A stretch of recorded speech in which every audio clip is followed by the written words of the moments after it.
In 1940, deep within a Soviet research facility, 5 men were offered a deal that would change everything. They were political prisoners, men the state had already written off. But now they were given a choice most prisoners never get.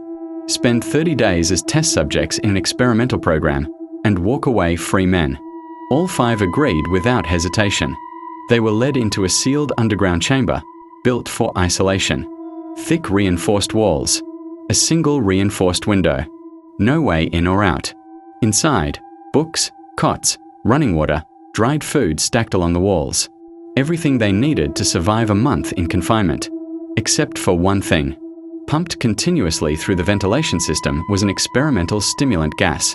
Its purpose? To keep the 5 men awake. Completely awake. For the entire month. Researchers monitored them around the clock through the chamber's window and microphones. For the first few days, everything seemed almost normal. The men talked. They read. They paced the room to stay occupied. But by day 4, the mood inside the chamber began to shift. Conversations grew shorter. Sentences trailed off mid-thought. The men started standing unnervingly close to the microphones, whispering things the researchers outside could barely make out. By day 5, one man began screaming for hours without stopping. His voice gave out entirely. He never screamed again. From that point on, the chamber fell almost completely silent. The researchers assumed the experiment had failed, that the men had died. Then the silence broke with all 5 men speaking again, but differently. Their voices were flat, mechanical, almost rehearsed. They began saying they no longer wanted the deal. They wanted to stay inside. The researchers refused, reminding them the terms were 30 days, not less. The subjects didn't argue. They simply repeated the request, over and over. By day 9, the researchers noticed the food stores were untouched. None of the men had eaten in days, yet none of them slept either. On day 14, one of the men began speaking directly into the microphone. He said they had learned something they couldn't explain to people who slept.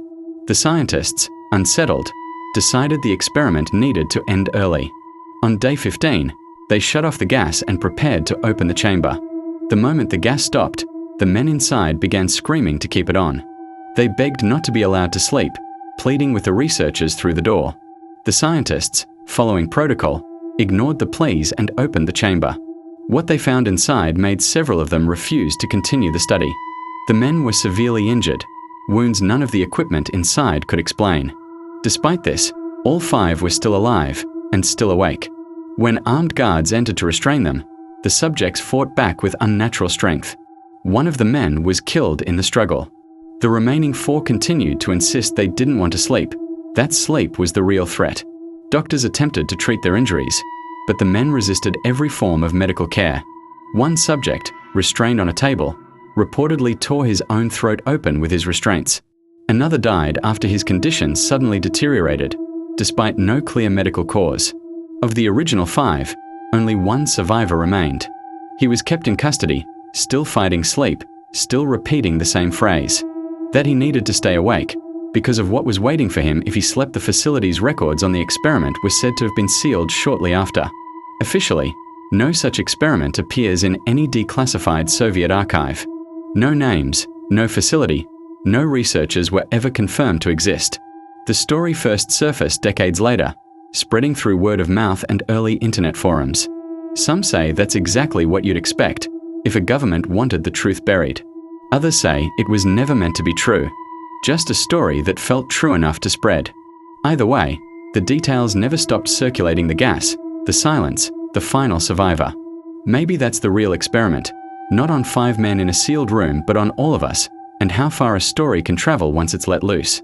So the next time sleep won't come, and the night stretches a little too long, ask yourself what you'd learn, and whether you'd actually want to know.